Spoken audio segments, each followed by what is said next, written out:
l'ESG peut transformer la finance? Oui, ça a déjà commencé.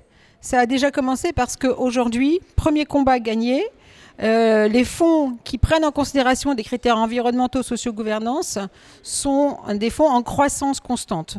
Donc ça veut dire qu'il y a bien une valeur qui est reconnue à ces informations qui permettent peut-être d'éclairer sur des natures de risques. En fait, c'est transformer la finance, je dirais, pour regarder le verre à moitié plein, je dirais oui, parce que ça permet de renseigner sur de nouvelles opportunités, de nouveaux territoires de création de valeur, et ça permet de renseigner sur des univers de risque. Parce qu'aujourd'hui, par exemple, oublier les sujets environnementaux, c'est tout simplement aller dans le mur, parce qu'ils vont se rappeler à nous d'une façon ou d'une autre. Maintenant, c'est l'intention. Est-ce qu'on a l'intention d'utiliser l'ESG de façon volontariste avec de l'ambition? Je dirais non, on a encore une marche.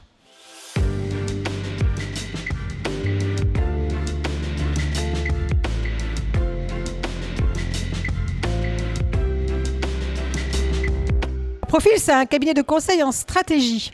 Alors nous, ça se traduit très concrètement. Nous sommes entreprise à mission. Alors on est un petit cabinet, on est 12 personnes.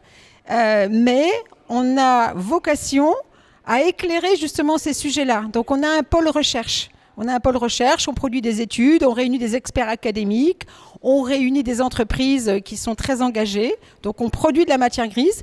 Nous sommes entreprise à mission nous-mêmes.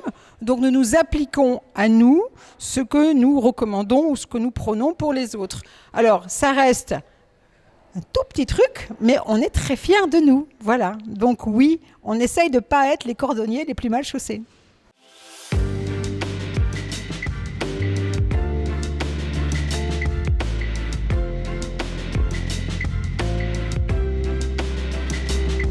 La table ronde finance verte, pipeau ou bingo, c'est assez intéressant les deux mots parce que pipeau ça renvoie à bon c'est pas sérieux, c'est de la flûte, c'est de la peinture verte, et bingo parce que c'est le jackpot au sens où ça va sauver le monde.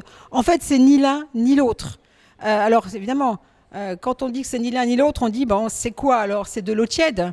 Non, je pense que simplement que l'ESG, la finance verte, c'est juste le début d'une aventure. Que tous les acteurs manquent encore de maturité, on manque encore de données qui sont fiables, mais c'est la seule voie possible. Donc c'est une ligne de crête. Soit on est capable de verdir la finance avec des investissements beaucoup plus volontaristes, beaucoup plus importants sur des sujets qui vont transformer le monde et celui de nos enfants, soit on est dans quelque chose qui va rester juste une aimable diversion parce que tout le monde veut des fonds finances vertes sur étagère, donc on va prendre un fonds sur étagère, on va l'acheter, mais on ne va pas se poser la question de à quoi il sert et comment il a été construit. C'est tout simplement la seule voie possible si on veut inventer une nouvelle voie que j'appelle la post-croissance. Donc la post-croissance avec la finance, c'est comment est-ce qu'on crée des fonds pour se mouvoir dans un espace qui est écologiquement sûr et socialement juste.